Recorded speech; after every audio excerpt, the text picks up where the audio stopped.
no hay problema, pero que no te quedes sin saludar a alguien.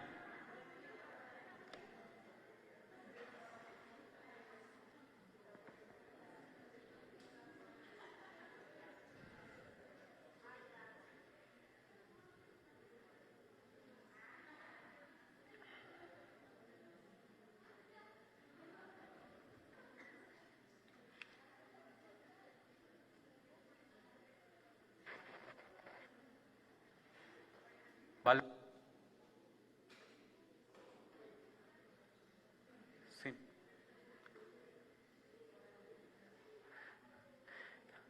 Listo, hermanos, sí, les damos la bienvenida. Si ubicamos algunas personas nuevas o que vengan por primera vez, segunda vez.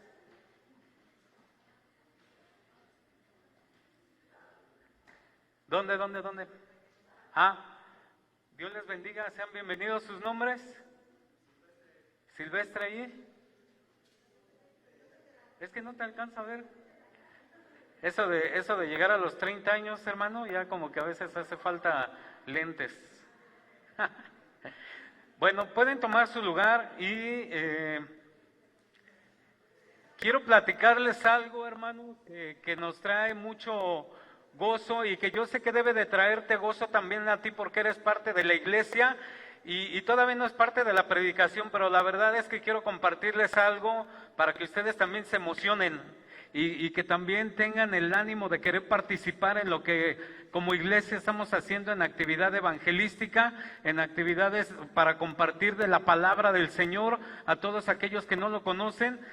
Normalmente les platicamos acerca del Señor a nuestros familiares y demás, pero también es importante que a la gente que no le conoce podamos platicarles, podamos hablarles de la palabra del Señor, y muchas veces es gente que solamente tenemos contacto con ellos una sola vez, y ni siquiera media hora, una hora, sino es cosa de minutos, a lo mucho 5 minutos en los cuales nosotros podamos compartirles del Señor.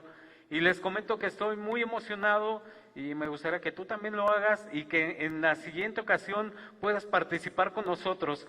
Y me refiero a que el día de ayer, hermanos, tuvimos una actividad evangelística y le voy a pedir a mi hermana Rosy Adaza, a mi hermana Amparito, su esposo Miguel, bueno, Amparito anda por ahí atrás, Miguel, ya si se ponen de pie únicamente para que los ubique la iglesia y bueno, ahí quédate, Rosita, pues llevas un poquito adelante, pues si no, no te alcanzan a ver los demás. Y Kevin también, si se pone de pie, por favor. Y ya somos 1, 2, 3, 4, 5 de los que fuimos ayer, somos todos, si no me equivoco. Y bueno, denle un aplauso a Kevin, hermano, y bueno, a todo el grupo que fue el día de ayer. Pero Kevin cumple una labor importante porque él es el que nos dirige en estas actividades. Y bueno, en una de las actividades anteriores de evangelismo que se tuvo, en las cuales se pararon en el semáforo y pusieron unas lonas con un mensaje pues evangelístico, por ahí Kevin conoció a una persona y resulta que esta persona lo canalizó con un pastor que se llama Nicolás. Este pastor que se llama Nicolás está a cargo de un ministerio que se llama Talita Kumi, y este ministerio obviamente Kevin se acercó con nuestro pastor, con los pastores se acercó para poder obtener la aprobación de poder participar con este ministerio, y nuestro pastor Altamirano le dijo que sin problema, que nuestro pastor conoce también a este ministerio, porque este ministerio, hagan de cuenta que una vez al mes simultáneamente están en muchos hospitales de México, al menos de la Ciudad de México, para compartir de la palabra con los enfermos, y lo hacen simultáneamente. Y en este caso nosotros nos tocó participar yendo al hospital que está aquí en la Clínica 72, es un hospital grande, al menos tiene 6 pisos, y estuvimos participando con ese ministerio que se llama Talita Kumi y también con los Gedeones. Ustedes han escuchado de los Gedeones. Entonces ayer comentábamos que la gracia de Dios es multiforme. nosotros a veces vamos ¿cómo se dice? Como caballo de calandria, únicamente hacia enfrente, yendo hacia lo que nosotros hacemos, pero esa multiforme gracia de Dios de hacer las cosas, de verdad que es impresionante. Los gedeones, como ustedes saben, llevan Biblias, llevan material. Este ministerio ya tiene 7 años, Talita Kumi ya tiene 7 años trabajando en este hospital, entonces ya tienen todo muy organizado, tienen el permiso de las altas direcciones del hospital para que podamos entrar. Y los que fuimos el día de ayer, la verdad que tuvimos una experiencia muy, muy bonita, muy gratificante, de mucho reto, de mucho reto, porque a veces el estar delante de una cama de un enfermo que dice un letrero ahí, aislado, como que es difícil y cómo le hago para orar, ¿no? Y sobre todo que acabamos de pasar por una pandemia y temas de COVID y todo ello, y aislado. Y hermano, pásale para que ore por el enfermo y el familiar. Es un reto, hermanos, pero precisamente yo quiero que ustedes sean retados en ese sentido. Que no nos sintamos muy cómodos muchas veces y decir, bueno, pues yo apoyo con mi oración, ¿no? Entonces nos encontramos, obviamente muchos enfermos, es un hospital, pero me refiero a que sí eran personas ya graves. Yo vi una persona que, pues nada más porque el aparatito que mide el pulso, hermano, bueno, se ve el corazón, tit, tit, pero se veía ya muy mal, ¿no?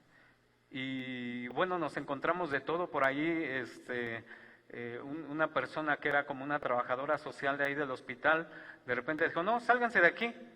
Dice, ¿qué pasó? Pues si tenemos el permiso, obviamente para no conflictuar, pues obedecimos y nos salimos, ¿no? Por ahí nos encontramos también una persona que dijo, no, yo soy satanista, a mí ni me hablen ahorita nada de eso.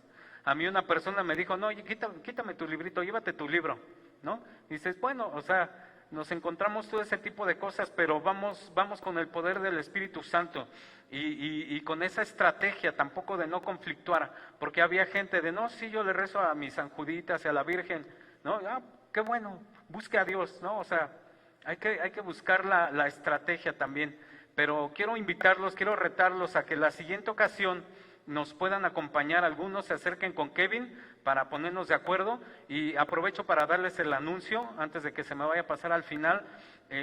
También estamos llevando dulces al hospital para los niños, para los doctores, porque luego nos dicen, no, pues es lo único que he comido en este día, ¿no? Entonces, esos dulces hay que traerlos el día 10 de diciembre a más tardar, porque el 17 de diciembre se va a realizar otra visita al hospital, ¿sí? Entonces, para que nos acompañen. Y bueno, pues los hermanos que se pusieron de pie son los que fuimos el día de ayer, y en total fuimos cerca de, yo creo como unos casi 20 entre los otros ministerios y nosotros. Entonces, nos gustaría que fueran más, porque pasamos al área de urgencias y luego nos dijeron, bueno, ahora vamos al hospital, y nos subimos hasta el 6º piso y hicimos el recorrido en ambas salas, o sea, de un lado, del otro, luego al 5º, al 4º, al 3º, y sí fue pesado, hermanos. Entonces, entre más personas vayamos, pues creo que podemos hacer esa cobertura más rápido, ¿sí? Y bueno, es lo que quería comentarles, que estoy emocionado y animarlos a todos y cada uno de ustedes, ¿sí? Y ahora sí vamos a ponernos de pie, hermanos, otra vez. Hace frío y así se nos calientan las rodillitas.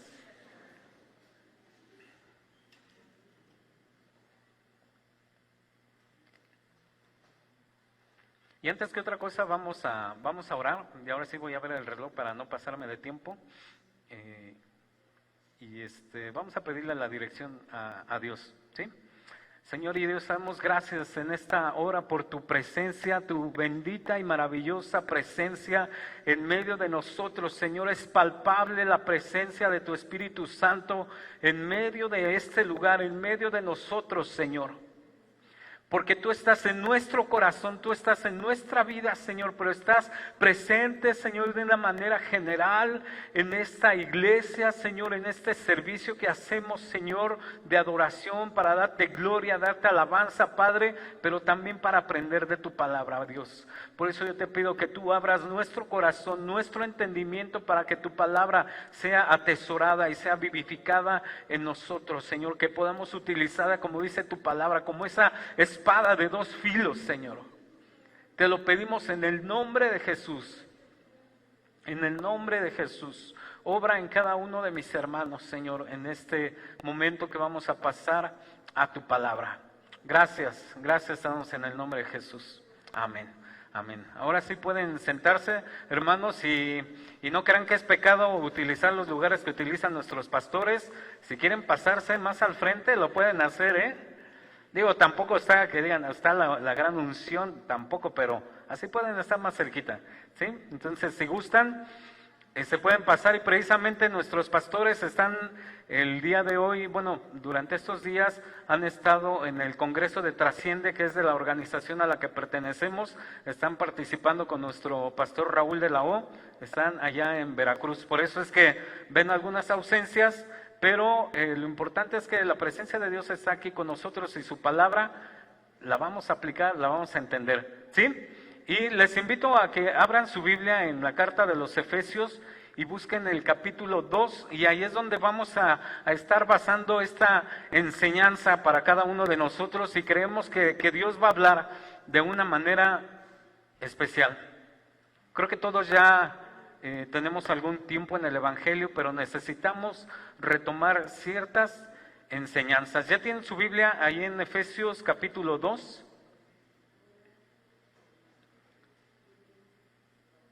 Si no, creo que nos van a ayudar también aquí en la pantalla. Si no, también eso nos insta a que no olvidemos nuestra Biblia, hermanos. Luego nos acostumbramos a que ya nos lo proyectan aquí, ¿no? Por cierto, luego vamos a hacer un concurso de esgrima, hermanos, para que traigan su Biblia física, a ver si es cierto que saben dónde está Habacuc. ¿Ah? Y bueno, hermanos, vamos a mantener nuestra Biblia ahí en Efesios capítulo 2, y el título de esta predicación les va a sonar un poco raro. ¿A quién le gusta la poesía? ¿Sí? ¿Cuántos poetas conocen? A lo mejor muchos, a lo mejor pocos. La verdad es que a mí me gusta, pero como que no soy muy asiduo a su lectura y todo ello, ¿no? Pero les comento esto porque el título de esta predicación yo le quise llamar Eres Poema. Por eso les dije que les iba a sonar raro. Tú eres poema. Y casi al final del mensaje vamos a ver por qué. Primero quisiera comentarles que esta epístola de los Efesios precisamente es una epístola, es una carta que está escrita a cierto grupo de personas, en este caso los efesios, porque los efesios pasaban por circunstancias particulares, vivieron en un tiempo específico, tenían cierta cultura, y entonces el apóstol Pablo, cuando escribe esta carta, se la dirige específicamente a ellos, en ese contexto, en ese tiempo. Pero como la palabra de Dios es viva, es eficaz, nosotros tenemos que encontrar ahora cómo esa palabra va a hablar en nuestro contexto, a lo que nosotros vivimos hoy, a lo que nosotros pasamos, porque ellos estaban frente al emperador, ellos habían sido oprimidos, tenían circunstancias distintas, pero esa palabra la podemos aplicar a nosotros.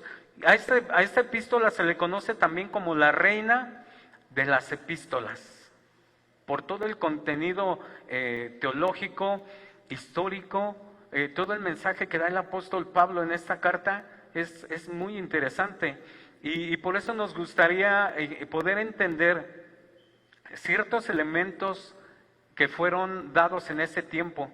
Uno de ellos es que Asia Menor, donde se encontraba Éfeso, Asia Menor era una de las localidades o de las regiones más poderosas en ese tiempo, porque se movía mucho la economía en ese tiempo por ese lugar. Precisamente Éfeso era como que un tránsito para que pudieran hacer, donde los mercaderes hacían sus transacciones y todo ello, y podían ir del este al oeste de una manera fácil por Éfeso. Entonces, por eso era muy conocida esa ciudad. Entonces, la población que vivía allí, obviamente era muy variada, podían encontrar de todas las localidades, tanto judíos, había romanos, había griegos, había unos que les llamaban los anatolios, que eran precisamente de esa localidad que era Anatolia, y los anatolios pues eran como los originales de allí, los que vivían ahí desde siempre. Y eso provocaba que hubiera mucha variedad de cultura, de conocimiento, diferentes tipos de personas, de creencias, y todo ello nos da una pauta para poder entender ahora nosotros que esas personas podían mantener sus raíces. La cultura que tenían ellos era helenista. ¿Qué quiere decir eso? Que ellos adoptaban la cultura griega, tanto su lenguaje, por eso hablaban mucho el griego, como la cultura, su religión, cómo se comportaban, cómo se guiaban políticamente, y entonces todo ello impactaba a la gente que vivía en esa ciudad. Entonces, aunque se mantienen sus raíces, cada persona que vivía ahí podía mantener sus raíces, también iban adquiriendo una nueva identidad cosmopolita. Era interesante cómo ahí podían encontrar pues prácticamente de todo lo que quisieran, tanto en lo político, lo social, lo religioso, podían adorar a quien fuera. Entonces la cultura dominante se constituye en la norma y criterio de la identidad. Si lo vemos ahora en nuestro contexto, creo que es muy parecido. Al menos todos los que vivimos en Ciudad de México o el área metropolitana, podemos ver que hay gente de todos lugares, ¿no? Hasta colombianos que hoy no nos visitaron. Extrañamos a Tulito, a Gladys, creo que andan en Querétaro, pero tenemos colombianos, tenemos de diferentes partes de la República, y todas esas costumbres que tenemos nosotros hoy en día, pues va moldeando también nuestra forma de comportarnos, cómo se mueve la sociedad. Por ejemplo, si ustedes han visto cómo va Periférico a veces lleno porque todos van a trabajar al centro de la ciudad. Y entonces vemos que la Ciudad de México también es una localidad donde se mueve mucho dinero, hay mucha comunicación, mucha economía. Es algo similar a lo que estaban pasando los efesios en su ciudad natal. Por ello es que nosotros podemos entenderlos un poco de cómo es esa carta ahora aplicada para nosotros. Y entonces ellos vivían como un pueblo conquistado, un pueblo oprimido, un pueblo que tenía que rendir cuentas a alguien. Pero a mí se me hizo pues curioso encontrar cómo toda la gente que vivía allí en algún momento agradecía al César, porque en algún momento llegó el Imperio Romano y establecieron al César. Y entonces toda la población lo veía al César como un redentor, como aquel que los vendía, aunque los estaba oprimiendo. O sea, eso era lo curioso, aunque los estaba oprimiendo, casi le daban gracias, porque él vino a poner ese orden, en ese tiempo ese orden mundial para toda esa ciudad. Porque vino a poner leyes, vino a poner una forma de vivir, vino a poner cierto tipo de gobernantes en cada región, en cada localidad, y entonces lo que vino a hacer el César y todo el Imperio Romano es a meter ese orden. Y por eso suena medio paradójico cómo toda la gente que vivía allí, aunque era oprimida, aunque estaba viviendo no conforme a sus propias costumbres, sino que tenía que adoptar otras, se sentía a gusto. Eso sí se me hizo muy raro. También en esos tiempos la aristocracia de los romanos eran los que gobernaban prácticamente en toda esa región, todo el Imperio Romano. Los que gobernaban, o más bien los que tenían mucha influencia era la aristocracia, pero era compuesta por un 2% de la población, pero eran los más poderosos. De ahí los que seguían era como que todo el proletariado, y el proletariado era como un 7% de toda esa población. Y hay una parte de esa población que era la más azotada, y eran los esclavos. Lo conformaban la mayor parte de ellos. Y cuando ustedes tengan tiempo por ahí de buscar y leer escritos de Aristóteles, es increíble cómo trataban a los esclavos, o cómo el mismo Aristóteles decía que eran los esclavos. Los comparaba con una herramienta. Decía, yo por qué, o eso es lo que transmitía y daba a entender a la gente, tú no tienes por qué darle mayor peso, mayor beneficio a los esclavos, porque son una herramienta. Es como un martillo, se te descompone el martillo, lo desechas. Así eran tratados los esclavos en ese tiempo. Y entonces, si se dan cuenta, eso van denigrando al ser humano, va haciendo esa separación entre la gente. Aunque había muchos esclavos que podían ser administradores de haciendas, que podían ser maestros, o sea, podían tener cierto grado de la actividad que realizaban, pero no tenían beneficios. Pero así como había maestros, había administradores, también había prostitutos y prostitutas que eran esclavos para la gente que gobernaba en ese tiempo. Y por eso lo que notamos nosotros en esta carta de los Efesios es que la carta de los Efesios promueve la reconciliación, promueve la unidad y la plena convivencia entre los diversos miembros de la iglesia, no importando de dónde vinieran. Y por eso la carta de los Efesios en ese tiempo que escribió Pablo era algo explosivo, era algo irreverente para el imperio romano, y por eso lo querían matar, por eso lo querían asesinar, porque todo lo que él enseñaba iba en contra de lo que les enseñaban en ese tiempo. ¿Se parecerá a algo de lo que vivimos hoy? Tal parece que la gente está acostumbrada a vivir oprimida, pero está a gusto. Aunque tiene ciertas raíces, no las puede demostrar, tiene ciertas creencias y a veces se tiene que aguantar. ¿Por qué? Porque los que gobiernan dicen otra cosa. Y nos sentimos a gusto o nos acostumbramos. Y por eso la carta de los Efesios tiene que venir a nosotros a romper muchos paradigmas a lo que nosotros estamos acostumbrados a vivir. La carta de los Efesios introduce principios de reciprocidad en el servicio, en el amor. Imagínense en ese tiempo cómo Pablo les decía que tienen que servir unos a los otros, que tienes que amar a tu esposa, que tienes que educar a tus hijos, que tienes que amarlos, que a tu esclavo lo trates bien. ¿Cómo les parecería en ese tiempo a los que estaban ahí viviendo con los Efesios? Estás loco, un esclavo es una herramienta, ¿no? Los niños no tienen valor, y peor si es niña menos, ¿no? Ya nos han comentado en otras ocasiones cómo si nacía niña, pues mejor la mataban, ¿no? Y de hecho, una parte de un escrito de Aristóteles dice que una joya para las mujeres, o sea, algo que les daba valor a las mujeres, ¿qué creen que era? Mantenerse calladitas. Y como en este tiempo decimos, calladita te ves más bonita, ¿no?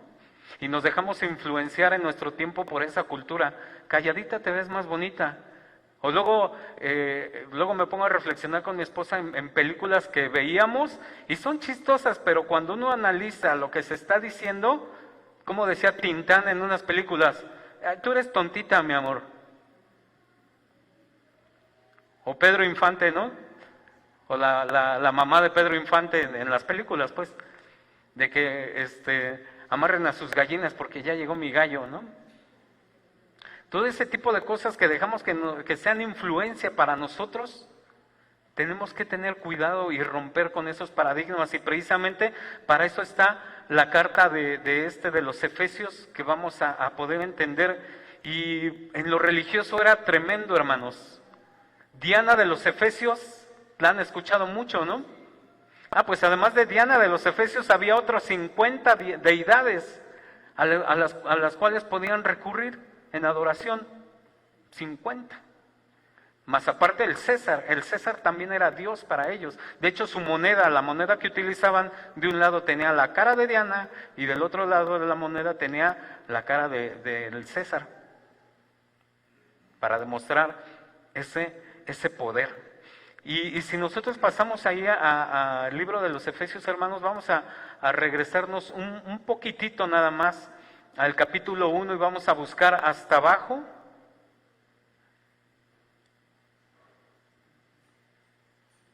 Versículo 22 y versículo 23.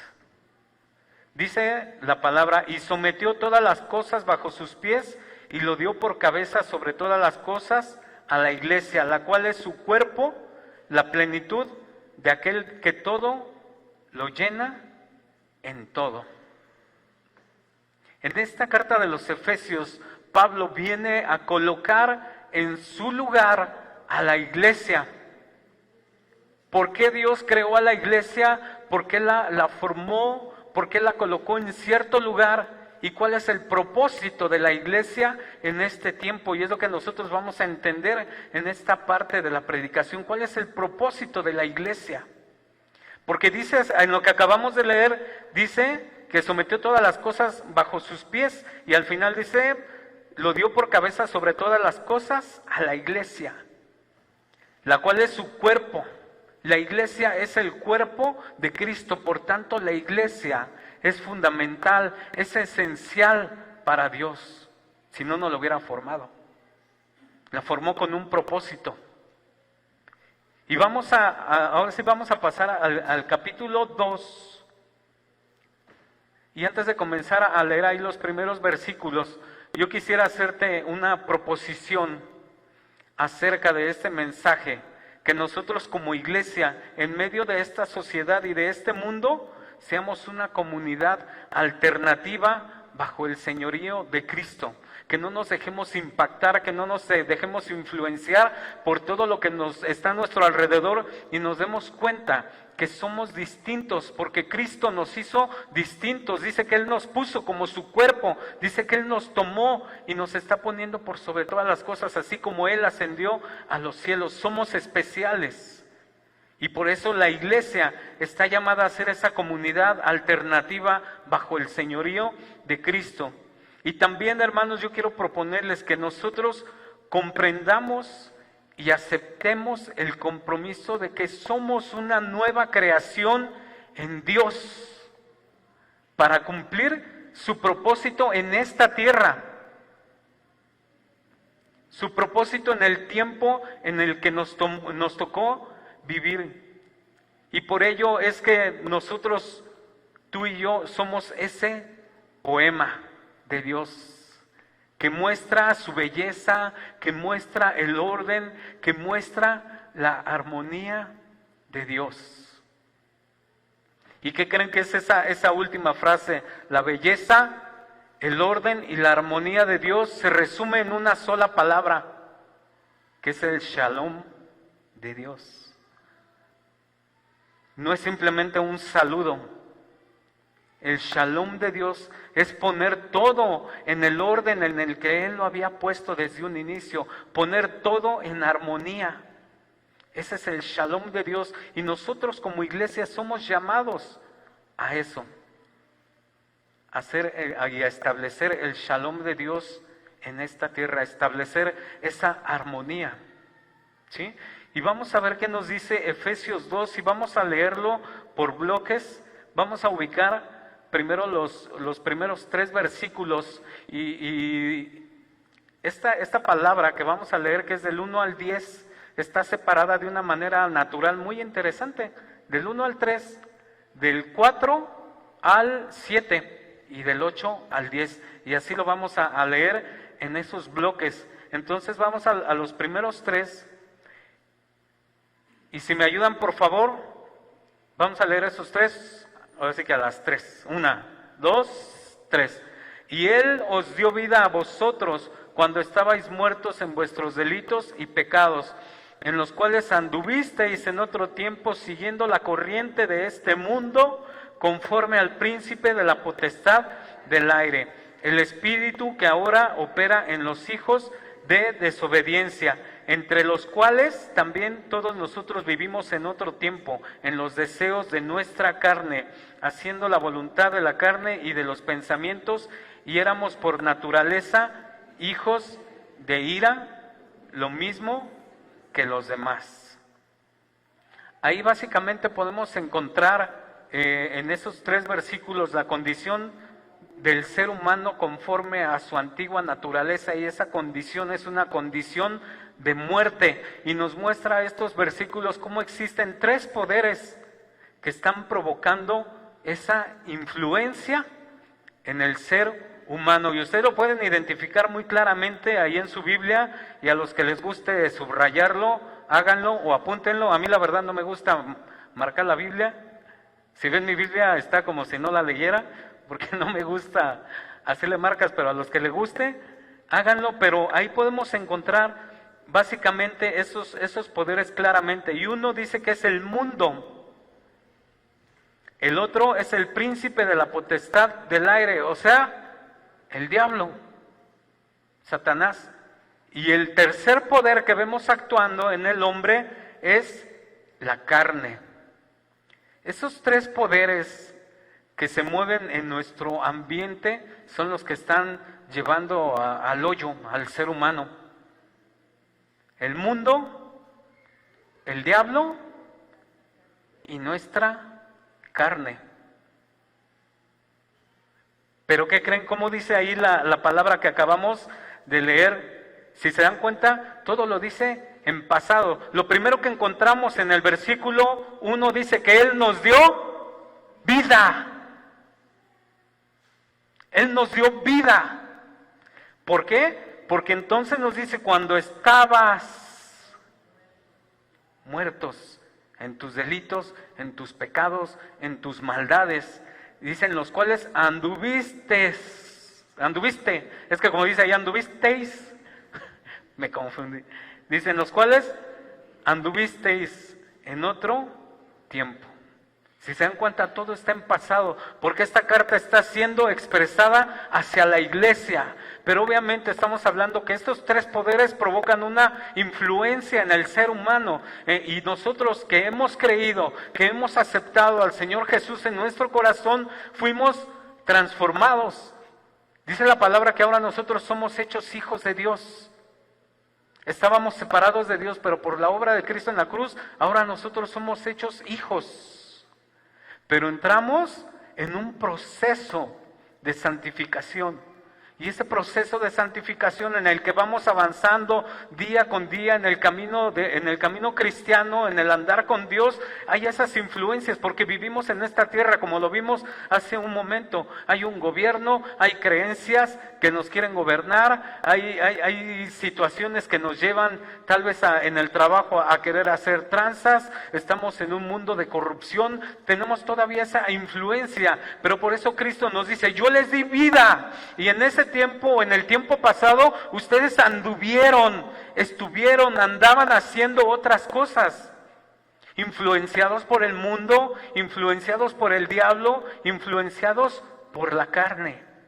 Y por eso tenemos que estar siempre cerca de Dios, tenemos que estar siempre buscando la presencia de Dios. Cuando nos habla del mundo, tenemos esa palabra, nos habla acerca de la muerte, que nos da un indicio de una total esclavitud, no una muerte física. Pero al estar muertos en pecado quiere decir que estamos siendo esclavos del pecado. Entonces eso era en otro tiempo, ahora ya no. Podemos tener influencia en lo social, en lo económico, en la estructura donde nosotros vivimos, en el sistema en el que nos movemos y nos tenemos que mover. Tenemos que ir a trabajar, tenemos que ir a la escuela, y ahora que en las escuelas ya se está moviendo mucho la identidad de género, y ahora ya está muy complicado este tema. Los maestros están siendo obligados. En el trabajo, ¿cómo nos va a veces? Cuando nos dicen, oye, pues fírmale, tú di que está todo bien, que ya lo revisaste, que está todo correcto. ¿Y qué pasa, no?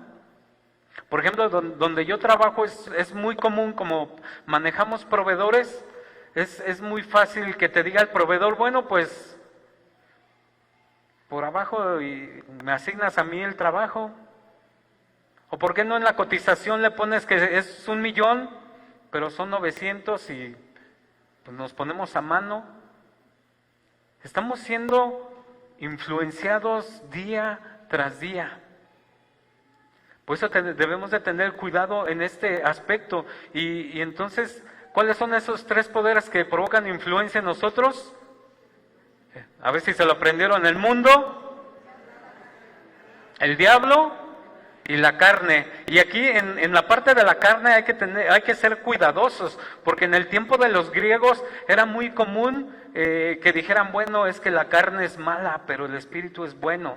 Entonces era como una separación de la persona, y decían, bueno, cuando no voy a la sinagoga, cuando no voy al templo de la diosa Diana, podían hacer otras cosas, ¿no?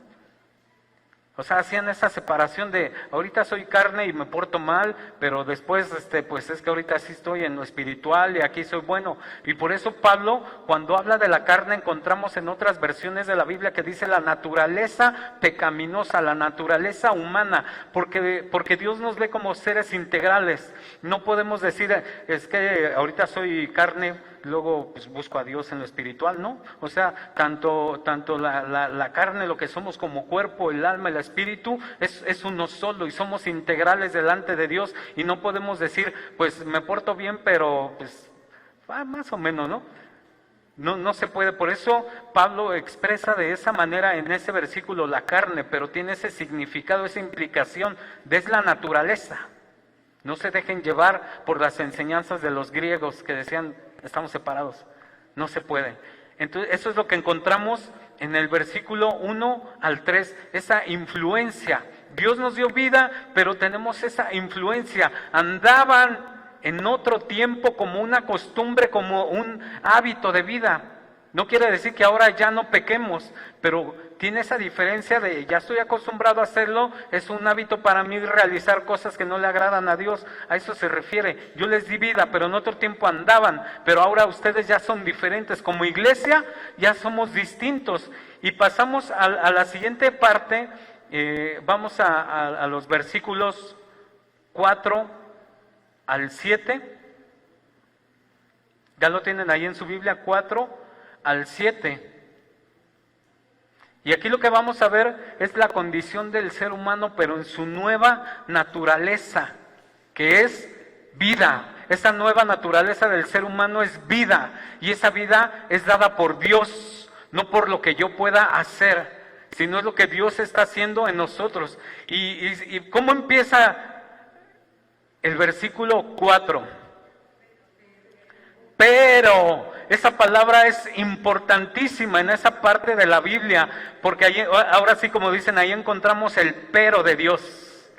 ¿Cuál es el pero de Dios? Lo que vimos anteriormente en el versículo 1 al 3, dicen, bueno, sí, tienen esas 3 poderes que les dan influencia, pero, ¿y qué sigue diciendo? Pero Dios, que es rico en misericordia por su gran amor con que nos amó, aún estando nosotros muertos en pecados, nos dio vida juntamente con Cristo. Por gracia sois salvos. Y juntamente con Él nos resucitó y asimismo nos hizo sentar en los lugares celestiales con Cristo Jesús, para mostrar en los siglos venideros las abundantes riquezas de su gracia en su bondad para con nosotros en Cristo Jesús.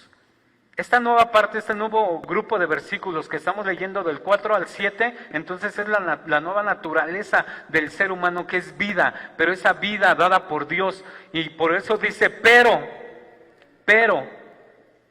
Dios, que es rico en misericordia y en su gran amor, dice que nos resucitó Y nosotros dijéramos, ¿cómo que nos resucitó? Pues si ni me he muerto, ni que fuera Lázaro, ¿no? ¿Qué quiere decir entonces? Que nosotros, si estábamos muertos en delitos y pecados, cuando viene la obra redentora de Jesucristo en la cruz del Calvario, con la cual nosotros somos comprados, entonces es cuando Dios nos trae a esa novedad de vida, cuando Dios nos da vida a cada uno de nosotros. Por eso dice, pero estaban muertos, ahora ya no, ahora Dios nos ha dado vida por su gran amor, por la gran misericordia que Él tiene con nosotros. Y dice que nos resucitó. Quiere decir que participamos nosotros de ese triunfo y de la plenitud de Cristo. Porque si Él tuvo la victoria en la cruz del Calvario, Él comparte esa victoria con nosotros. Y a través de esa victoria, nosotros tenemos vida. Por eso, si estábamos muertos en pecados, Él nos trae a vida. Por eso es que dice allí, nos resucitó. Y también más adelante dice, nos hizo sentar con Cristo en lugares celestiales. Esto no es muy muy místico, no tiene nada que ver con que en la noche yo soñé que tuve un viaje y estaba en el 8º cielo. Sino esta palabra tiene que ver con que nosotros ahora estamos en un ámbito espiritual distinto porque somos hijos de Dios, ya tenemos esa redención de parte de Dios y somos llamados a vivir diferente. Ya no vivimos conforme a la corriente de este mundo, ya no tenemos que dejarnos influenciar, tenemos que ser diferentes. Aunque estamos en este mundo, vivimos volteando siempre a ver a Dios. No viendo las circunstancias, sino viendo lo que Dios ofrece, viendo cómo Dios nos va llevando cada día a nuevas victorias, a nuevo conocimiento de Él. A eso se refiere cuando nos dice, nos hizo sentar con Cristo en lugares celestiales. Él nos ha tomado y nos ha puesto en un lugar diferente, en un lugar de privilegio, porque somos su iglesia. Amén, hermanos. ¿Vamos bien? Y fíjense, el versículo 7 que vamos a leer en otra versión es como un parteaguas, porque vamos a pasar a la parte principal del mensaje. Acuérdense que la predicación es, tú eres poema, tú y yo somos poema. Pero ese versículo 7, si ustedes tienen la versión Nueva Traducción Viviente, lo pueden ver aquí, si pueden poner el 7, aunque lo veamos aquí en Reina Valera, yo les voy a leer la Nueva Traducción Viviente, para que lo vayan comparando. Y dice, de modo que en los tiempos futuros Dios puede ponernos como ejemplos de la increíble riqueza de la gracia y la bondad que nos tuvo. ¿Qué les parece? Ahora nosotros somos ejemplo. A veces se nos hace fácil decir, no, pues tú ve a Dios, hermano, no me veas a mí. Pero ¿qué creen? Que Cristo nos dice en esta otra traducción de la Biblia, Dios puede ponernos como ejemplos de la increíble riqueza de la gracia y de la bondad de Dios. Entonces, ahora tú y yo como iglesia somos representantes de Cristo aquí en esta tierra, y ahora tú y yo somos los responsables de transmitir la gracia y la bondad de Dios. No nos estamos yendo al extremo de que ahora eso proviene de mí. Es por lo que Dios ha puesto en nuestra vida, por la obra del Espíritu Santo. ¿Sí? No me vayan a malentender, sino ahora tú y yo como iglesia somos responsables de transmitir la gracia de Dios, de que conozcan a Dios por medio de nosotros. Ese versículo hace ese parteaguas y ese brinco al siguiente grupo de versículos, que es del 8 al 10, y si me ayudan a leer del 8 al 10, por favor. Fuerte. 1, 2, 3.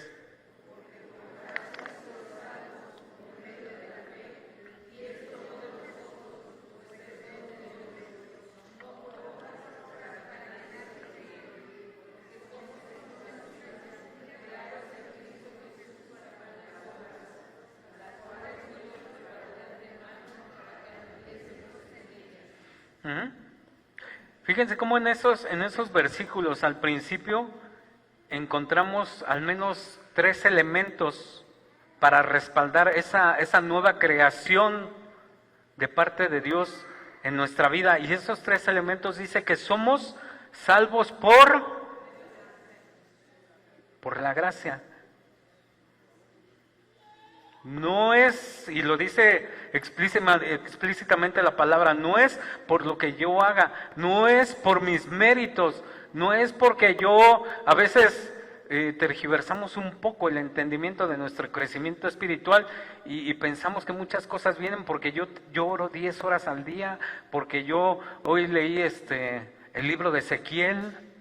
Por cierto, a los que no están en el grupo de lectura, o a los que ya estamos a la mitad del libro de Ezequiel. O sea, no es porque leamos mucho la Biblia, es importante, pero el punto es que esto no trae mérito a mi persona para algo. Por eso dice que nosotros somos salvos por gracia sois salvos. Ese es el origen, Dios es el origen de nuestra salvación. Y es mediante el vehículo, ¿cuál es? La fe. La fe en el Hijo de Dios, la fe en la obra que hizo Cristo en la cruz del Calvario. Ese es el medio, dice, mediante la fe. Y al final vuelve a resaltar esa parte, dice, y esto no es de vosotros, pues es don de Dios. Es un regalo de Dios. Nosotros no hicimos nada para ganarlo, para merecerlo. Es por la voluntad de Dios, por la soberana voluntad de Dios. Y luego más adelante, hermanos, y ahí es donde yo cuando estuve investigando este tema, la verdad es que me sorprendió Dios en este punto. Y vamos a ver por qué luego como que me quiero emocionar un poquito de más, pero ubiquen el versículo 10. Y este es el meollo de este mensaje. Tú y yo somos poema de Dios. El versículo 10, ¿cómo inicia? Si me ayudan a leer la primera partecita. Hasta ahí. Porque somos, ¿qué? Hechura. Y lo que estuve investigando, hermanos, por más versiones de la Biblia que encontraba, todos hacían que la hechura, la creación de Dios y cosas de ese estilo, pero me gustó mucho cómo dice, déjame ver si lo encuentro aquí, la versión Nueva Traducción Viviente fue la que más me llamó la atención, porque sí le cambia un poco el sentido. Y dice, porque somos la obra maestra de Dios. Tú y yo somos la obra maestra de Dios. Y ese significado es el más cercano al original. Porque ustedes si se van al original, ustedes lo pueden encontrar aunque no sepan griego. Yo tampoco sé griego, pero me llamó mucho la atención porque la palabra en griego es poema. Poema. Y si nosotros entendemos lo que es un poema, es la creación maestra de un artista. Es cuando un artista dedica tiempo en sus pensamientos, en lo que él hace para crear algo. Así como un poeta, cuando va a escribir un poema, no se sienta 5 minutos y dice, dedica tiempo, reflexiona, busca, investiga, observa. Observa la creación, observa su entorno, ya sea que haga un poema del ambiente, de la naturaleza, de una persona, del amor, de algo intangible, pero tiene que reflexionar, tiene que dedicar tiempo, tiene que observar. Y eso estamos haciéndolo, entendiéndolo conforme a nuestro pequeño pensamiento humano. ¿Cómo haría un artista para hacer una obra? ¿Cómo hace un escultor? Aunque dedique 22 años, por ejemplo, en hacer una escultura, dedicó su tiempo, Y es una pequeña comparación que humanamente nosotros pudiéramos hacer en nuestro pequeño pensamiento, pero cuando decimos que dice que somos la obra maestra de Dios, que somos hechura, somos ese poema, quiere decir que Cristo, que Dios tomó ese tiempo para formarnos, para crearnos, para reconciliarnos, para llamarnos a su obra. No somos cualquier cosa. Y ese es el meollo de este asunto, que tú y yo, que yo quiero que tú y yo como iglesia podamos entender, reencontrar ese sentido de la iglesia. ¿Qué somos tú y yo como iglesia? Somos algo especial. Y sin caer en el otro extremo, como luego algunos predicadores dicen que pues somos Diosito y cosas de ese tipo. Pero la realidad es que somos una creación especial de Dios. ¿No te da gusto? Yo cuando vi que decía esta palabra, que somos poema, somos hechura de Dios, somos la obra maestra de Dios, somos esa creación especial. O sea, no es que alguien en algún momento te predicó y te dijo, ¿quieres ser cristiano? ¿Quieres aceptar a Cristo? Sí, Señor, perdónalo, amén. Ya eres cristiano. O sea, Dios te tenía en su corazón en algún tiempo de la historia para que vinieras a formar parte de la iglesia. Tú y yo ahora somos ese poema, somos la obra maestra de Dios. Y fíjense, podemos, si gustan, anotar algunas citas, pero por ejemplo en Romanos 1:20, en Salmo 143:5, en Eclesiastés 3:11, podemos encontrar esa misma palabra, ese mismo origen de la palabra poema, donde describe la creación divina, pero no esa creación así espontánea, sino lo que Dios ha hecho con sumo cuidado, cómo Dios ha puesto ese cuidado en nosotros, alude a la creación de Dios, y por ejemplo Eclesiastés 3:11 sí hace mucho énfasis en la hermosura de su creación. Entonces tú y yo como iglesia somos hermosos. Somos esa creación hermosa de parte de Dios, que Dios tuvo ese cuidado. Y recuerdan también, y si gustan buscar después Isaías 29:16, donde nos da esa narración del artesano que crea la obra con sus manos. La obra de barro con sus manos, como el alfarero va formando esa pieza y que en algún momento no le gusta y la vuelve a hacer de nuevo hasta que él queda conforme, queda a gusto con su creación, con su obra. Ahí también tiene el origen esa palabra, ese poema. Entonces tú y yo somos especiales para Dios.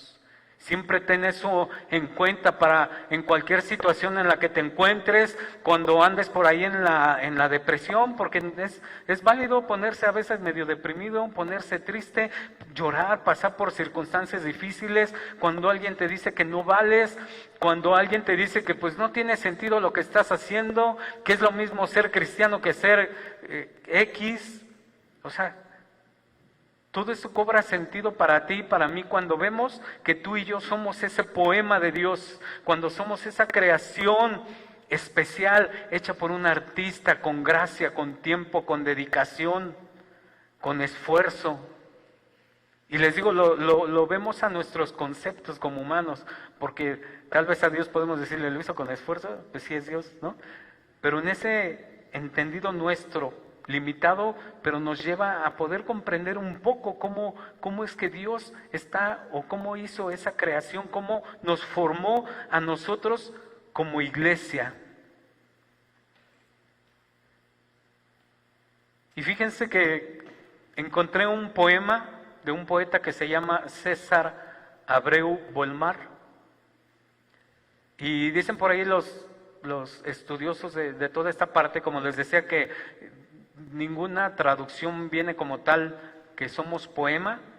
Dicen que pues este poeta lo expresó muy bien. Y él hizo un poema al respecto, basándose también en esta lectura.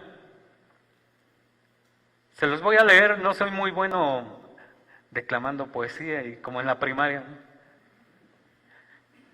Pero dice este poema: y quise escribir el mejor poema, pero tú lo habías hecho, Señor. Y quise encontrar la mejor palabra, pero tú eres la palabra por excelencia. Somos tu poema, escrito con dolor y sangre de tu Hijo, de tu propio corazón.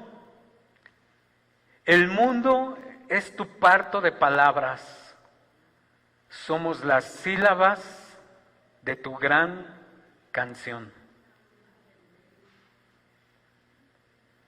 Eso somos por la obra redentora de Cristo. Tú y yo somos poema de parte de Dios. Pero vamos a ver algo muy interesante que viene adelante, porque es muy bonito decir: ay, gracias, Señor, porque me hiciste especial y tú me redimiste y tú me compraste y soy tu hijito amado, y sí es cierto. Pero Dios para todo tiene un propósito. Y vamos a ver la siguiente parte de ese versículo. Dice: porque somos hechura suya, creados en Cristo Jesús, ¿para qué? Para buenas obras. Y entonces hay algo interesante en el versículo 9 que podemos entender, ese corte. ¿Qué dice el 9? Ahí mismo, ¿cómo dice el 9? No por obras, pero fuimos creados por Dios para buenas obras. Entonces, el sentido está en que la salvación, en lo que Cristo ha hecho por nosotros, ya dijimos que es por gracia, por su gran amor, por su misericordia, no por obras, no por lo que yo haga, no por el mérito propio, no por lo que yo llegue a hacer en nombre de Dios, no, porque es que eso lo estoy haciendo por Dios. Pues no te estás ganando nada, porque Dios ya lo hizo por ti. Pero sí está diciendo que la iglesia tiene ese compromiso de actuar, de hacer buenas obras, no para ganarse algo, ni la salvación, ni el favor de Dios, ni mucho menos, sino porque es la razón de ser de la iglesia. Tú y yo somos hechos poema de Dios, pero para ser representantes de Dios en este mundo. Por eso somos poema para buenas obras, porque ahora el plan de Dios es que tú y yo como iglesia seamos los que reconcilien a este mundo con Él mismo. ¿Quién más les va a predicar sino tú y yo? ¿Quién más les va a compartir del evangelio sino nosotros? A lo mejor ven un mensaje en YouTube y se convierten, pues es la gracia y el poder del Espíritu Santo en muchas cosas, pero tú y yo somos llamados a ser ese representante, a ser ese embajador de Cristo en este mundo, a reconciliar a Cristo bajo todas las cosas. Todo debe de estar reconciliado con Dios. Y fíjense algo muy interesante que encontré también. Y allí ustedes han escuchado mucha gente que dice: la Biblia se contradice, la Biblia es palabra de hombre. Y ciertamente la escribió el ser humano, ¿no? Pero inspirados por el Espíritu Santo. Pero sí dice: no, se contradice, porque aquí sí dice una cosa, porque aquí dice otra, y le trata de encontrar ahí cosas, y nos podemos dar cuenta, por ejemplo, cuando en el libro del Génesis nos habla que cayó el hombre y se rompió ese vínculo del hombre con Dios, y cómo tiene que haber esa nueva reconciliación de Dios con el hombre. Y todo lo que vemos en el Génesis, de cómo se movía Dios con el hombre en esa amistad, en esa comunión, a todo eso se le conoce como el Shalom de Dios, a ese vínculo perfecto, a esa armonía perfecta. Al tener todo eso bajo control de una manera extraordinaria, es el Shalom de Dios, pero se rompió por el pecado. Y cómo lo vuelve a retomar Pablo de una manera tan especial en esta carta a los Efesios, donde dice que ahora Dios, cuando vemos todo el contexto del libro de Efesios, trata de que Dios quiere reconciliar al mundo, por medio de la iglesia para volver a poner todo bajo el señorío de Cristo, todo bajo ese control, bajo esa armonía total. Y entonces el propósito de Dios es que ese shalom, esa armonía total vuelva a ser establecida con la gente. Y esto tiene que ser a través de la iglesia. Por eso tú y yo somos especiales en ese sentido. Somos una nueva creación. Somos ese poema que tiene que expresar la reconciliación de una manera cotidiana.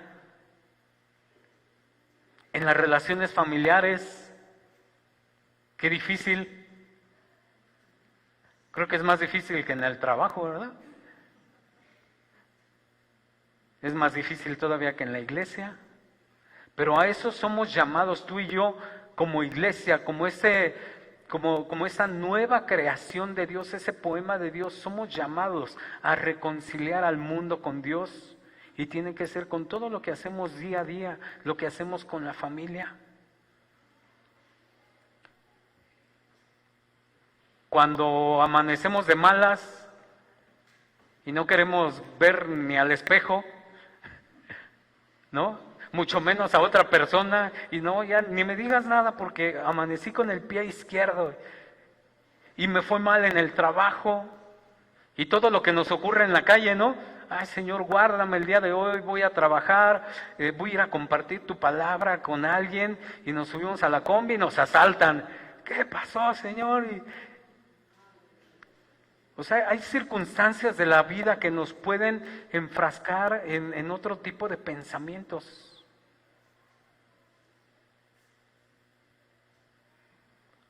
O cuando se llega a romper ese vínculo con la familia,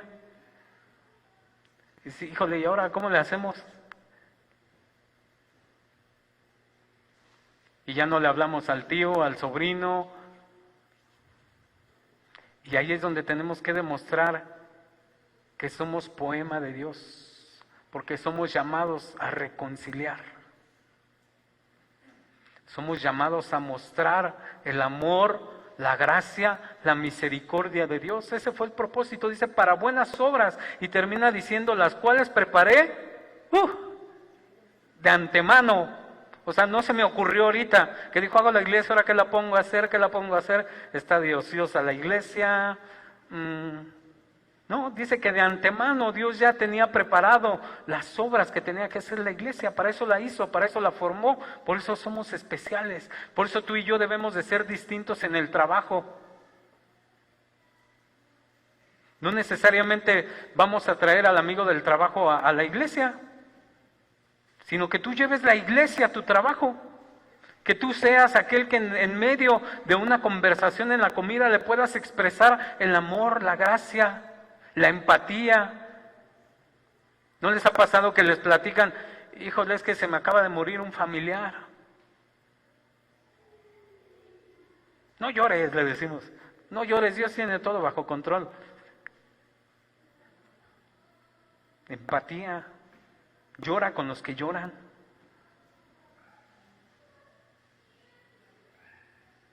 Es tan amplio todo lo que nosotros podemos hacer de manera cotidiana y no solamente los domingos.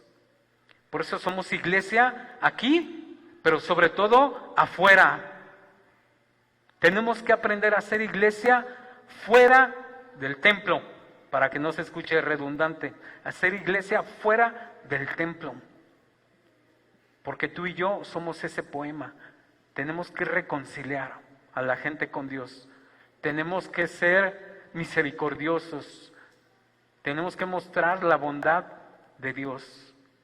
Y todo es pues por la gracia y la misericordia de Dios sobre nosotros. Nosotros no somos, ya lo dijimos, no tenemos mérito de ningún tipo, sino es la obra del Espíritu Santo en nuestra vida.